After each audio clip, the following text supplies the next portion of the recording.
Human rights groups have raised the alarm after the Trump administration revealed it would be replacing an agreement that currently limits how long undocumented children can be kept in detention. The detention of children can lead to trauma, suicidal feelings, and exposure to dangerously inadequate medical care. No amount of time in detention is safe for children, and prolonged detention is particularly harmful. Well, under the 1997 Flores Agreement, the government has to release detained migrant children and their parents if present after a period of 20 days. A new policy, reportedly without time restrictions, though, will be introduced within 60 days and is likely to face legal challenges. Homeland Security officials say that the current agreement encourages migrants to bring children with them in a bid to get released into the US early.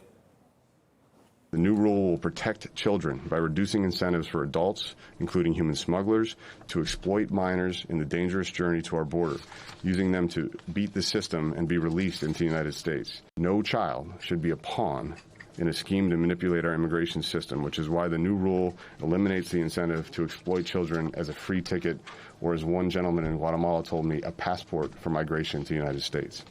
Well, a large number of Central American families have been making their way to the US-Mexico border, with 600,000 people detained there this year. Undocumented children are reportedly, though, being held in conditions of extreme overcrowding. 7 children have died in immigration custody since last year. We spoke to human rights lawyer Dan Kovalik, who thinks the new policy could actually make things worse. It does 3 things, actually, what's being proposed. It would, as you say, allow children to be held indefinitely. Right now, there are limits on how long a child can be held in detention.